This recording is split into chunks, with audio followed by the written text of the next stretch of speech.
ഈ സൂര്യൻ എന്നെ പഠിപ്പിച്ചു, റബ്ബാണ്, റബ്ബിന്റെ അത്ഭുതമാണ്. അല്ലെങ്കിൽ സൂര്യൻ താഴേക്ക് പൊട്ടി വീഴില്ലേ? എന്തുകൊണ്ട് എന്നും കിഴക്കുദിക്കുന്നു? എന്തുകൊണ്ട് എന്നും പടിഞ്ഞാറസ്തമിക്കുന്നു? എന്തേ ഒരു ദിവസമെങ്കിലും പടിഞ്ഞാറുദിച്ച് കിഴക്കസ്തമിക്കാത്തത്? ആരാണ് റൂട്ടിലൂടെ ഈ സൂര്യനെ നടത്തുന്നത്? ആരാണ് റൂട്ടിലൂടെ ഈ ചന്ദ്രനെ നടത്തുന്നത്? ആരാണ് റൂട്ടിലൂടെ ഈ ഗോളങ്ങളെ കറക്കുന്നത്? അതൊരു ശക്തിയല്ലാതെ മറ്റാരാണ്? ഒരു ശക്തി അതിന്റെ പിന്നിലുണ്ട്. കോട്ടക്കലങ്ങാടിയിലെ 10 വാര വീതിയുള്ള റോഡ് നിയന്ത്രിക്കാൻ കഴിയാത്ത മനുഷ്യ, നീയാണോ മാനം കണ്ടുകൊണ്ട് പടച്ചോനില്ലെന്ന് പറയുന്നത്? 10 വാര വീതിയുള്ള റോഡ് നീ നിയന്ത്രിക്കുമ്പോഴേക്ക് കാറ് ലോറി ട്രോളിയുമായി, ബസ് കാളവണ്ടിയുമായി കൂട്ടിയിടിച്ച് ആളുകൾ മരിക്കുന്നത് നീ കാണുന്നു. നീ ഒന്ന് മാനം നോക്കുമോ?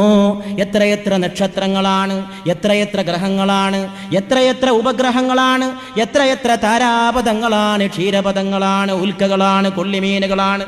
ഒന്ന് തെക്കോട്ടൊന്ന് വടക്കോട്ടൊന്ന് കിഴക്കോട്ടൊന്ന് പടിഞ്ഞാറോട്ട് അങ്ങുമിങ്ങും കറങ്ങുന്ന അരിമണികൾ വാരിയിട്ട പോലെ, പൂക്കൾ പുഞ്ചിരിക്കുന്ന പോലെ നക്ഷത്രങ്ങൾ കത്തിജ്വലിക്കുകയാണ്.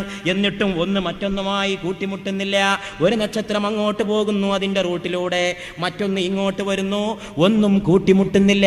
നിയന്ത്രിക്കുന്ന ഒരു ശക്തനായ കേന്ദ്രം പിന്നിലില്ലെങ്കിൽ എങ്ങനെയാണ് ഇത് അപകടങ്ങൾ കൂടാതെ മുന്നോട്ട് പോവുക? അതുകൊണ്ട് ഈ ആകാശഭൂമികളെ കുറിച്ച് പഠിക്കുമ്പോൾ നമുക്ക് മനസ്സിലാക്കാൻ കഴിയുന്നു, അതിന്റെ പിന്നിൽ നിയന്ത്രിക്കുന്ന ഒരു ശക്തിയുണ്ട്.